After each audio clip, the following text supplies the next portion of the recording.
kita lanjut ke ini ya, dan tidak bisa di pause sehingga ada telepon tidak bisa di pause, jadi saya lanjutkan.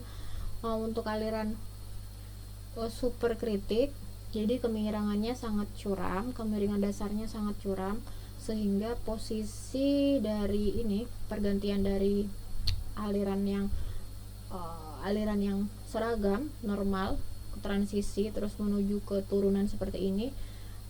Nah ini kan posisinya ya, posisi aliran kritisnya kan di sini posisinya kemiringannya. Jadi kemiringannya tarik garis dari sini, bentar.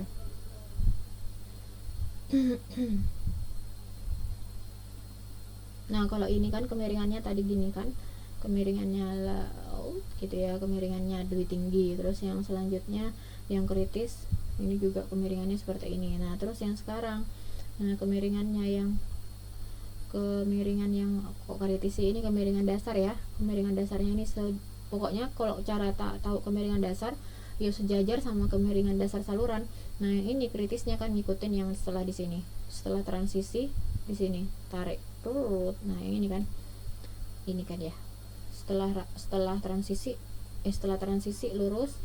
Ini juga setelah transisi lurus. Nah ini setelah transisi lurus. Nah ini adalah kemiringan kritis. Nah ternyata ini kemiringan kritisnya di bawah, lebih kecil gitu ya, kemiringan kritisnya lebih kecil dibandingkan dengan kemiringan dasar, atau dengan kata lain kemiringan dasarnya lebih tinggi atau lebih besar daripada kemiringan kritis.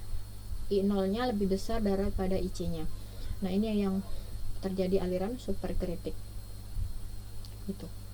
Jadi kan alirannya berarti kalau tadi diingat di awal superkritik dangkal kan ya, yang diingat-ingat biar kalian tidak lupa, biar cekat di otak gitu ya. Kalau tadi ini perbandingan superkritik dan subkritik, ini kan dalam ya, ini cukup dalam, cuma alirannya kan tidak terlalu deras karena kemiringan dasarnya tidak terlalu curam. Nah sedangkan yang superkritik ini dangkal gitu, terlihat dangkal tapi ini curam, jadinya dangkal hanya berarti tidak terlalu gede, tetapi karena curam jadi alirannya itu benar-benar deras gitu ya, alirannya besar. Nah ini keadaan aliran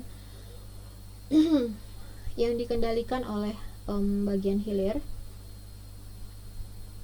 Ini yang aliran subkritik ya, subkritik tadi itu ya kondisinya.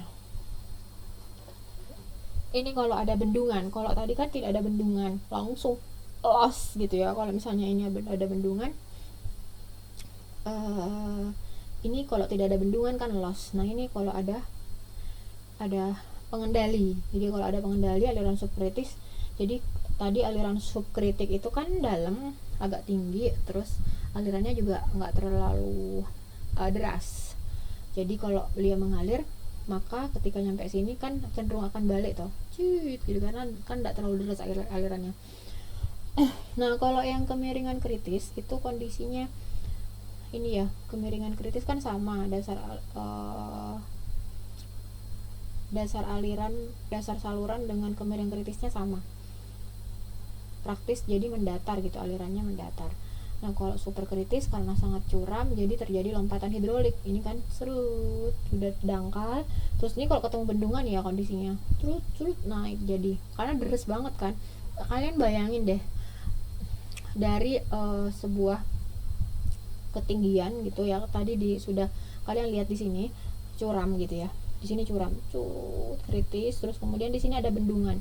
Setelah ada bendungan kan karena alirannya cukup deras kan otomatis akan ada loncatan hidrolik gitu ya, naiknya itu gitu, naik gimana ya, saya nggak bisa jelaskan karena saya nggak tervideo ini, tangan saya udah bergerak-gerak ini menunjukkan gitu ya.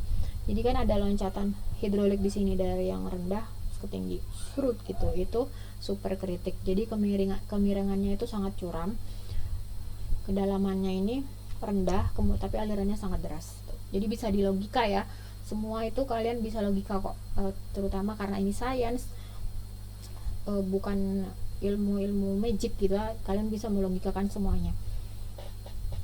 Ini kondisi aliran superkritik, kritik dan subkritik gitu ya. Kalau subkritik itu cenderung lebih lambat ya. Kalau kita perhatikan, maka aliran subkritik karena dia ke dalam terlalu dalam, alirannya rendah, kan cenderungnya lebih lambat gitu. V-nya, kecepatannya dia lebih lambat gitu ya daripada kecepatan biasanya. Namun kalau kritis hampir sama gitu ya, hampir sama. Tapi kalau super kritis itu ibarat kayak turbulen gitu loh, kayak turbulen lah. Kalau ini kecepatannya luar biasa gitu yang super kritis. Nah, ini untuk perhitungan energi spesifik, kemudian kedalaman kritis dan percepatan gravitasi, lebar kritis gitu ya. Nah, untuk dalam aliran gitu ya, dalam apa sih namanya, aliran yang dalam sebuah aliran, maka ada yang namanya pengaruh faktor yang mempengaruhi aliran itu kadang lambat terus akhirnya aliran itu cepat. Itu adalah faktor dari kekasaran salurannya. Kekasaran, misalnya salurannya, dasar salurannya itu terbuat dari semen, maka gesekannya kan akan lebih kecil dibandingkan dengan kalau misalnya salurannya itu banyak berbatuan, banyak sekali berbatuan kecil-kecil yang tidak rata, maka gesekannya juga akan semakin besar sehingga akan memperlambat laju aliran. Nah, mungkin di atas tidak akan terlalu berpengaruh. Aliran yang paling atas karena hanya berhubungan dengan atmosfer, mungkin tidak berhubungan dengan dasar saluran, tidak akan terlalu berpengaruh signifikan. Namun yang paling bawah itu yang biasanya lebih lambat gitu. Kalian sudah pernah saya jelaskan kan, dalam satu aliran misalnya dari atas ke bawah, kecepatan alirannya tidak sama karena dipengaruhi oleh faktor kekasaran tadi, atau disebut dengan mending ya. Kekasaran saluran tuh ini bukan kekasaran ya, kekasaran saluran, mending.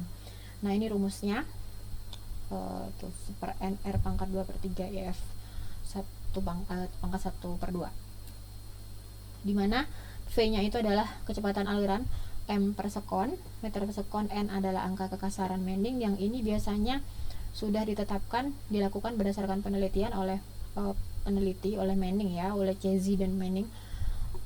R itu jari-jari hidrolik, F kemiringan garis energinya. Nah, apa aja sih faktor-faktor yang mempengaruhi harga kekasaran Manning atau N? Yang pertama, kekasaran faktor nilai N-nya itu dipengaruhi oleh kekasaran permukaan dasar dan dinding dari sebuah saluran.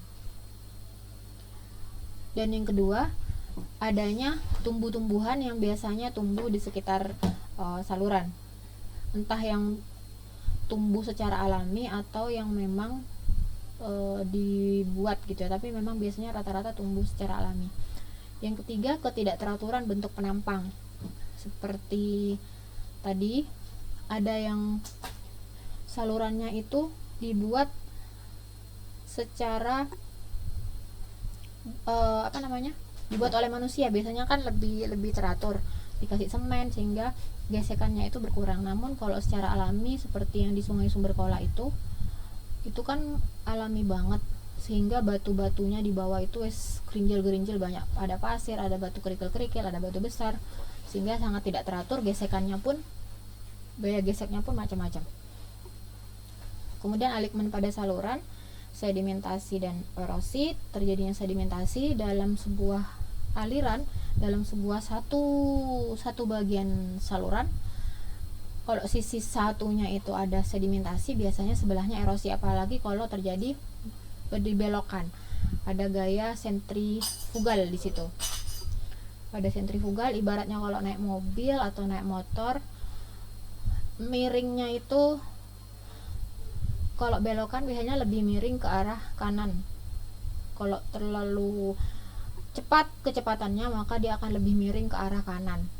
Artinya kalau dalam saluran, kalau alirannya deras, maka yang akan terjadi erosi itu adalah di daerah sebelah kanan kalau alirannya seperti kita naik motor. Jadi yang sebelah kiri itu biasanya terjadi sedimentasi. Yang keenam, terjadinya penyempitan, adanya pilar-pilar jembatan biasanya yang juga mempengaruhi harga kekasaran atau mending. Sama-sama sendirian dikasih loh, diperhatikan dia megang-megang ini loh. Yang ketujuh, bentuk dan ukuran saluran. Kemudian yang ketujuh adalah elevasi permukaan air dan debit aliran. Dari hasil penelitiannya, Manning membuat suatu tabel angka kekasaran. Abi pakai masker. Salma. Membuat tabel angka kekasaran untuk berbagai jenis bahan yang membentuk saluran, antara lain seperti misalnya saluran dari pasangan batu tanpa pelengsengan, harganya 0,025, saluran dari pasangan batu dengan pasangan 0,015, saluran dari beton 0,017, saluran alam dengan rumput 0,02, saluran dari batu 0,025. Jadi ini tergantung dari hasil penelitian, dan biasanya harga N tersebut juga tergantung pada pengalaman perencanaan yang dilakukan oleh masing-masing orang.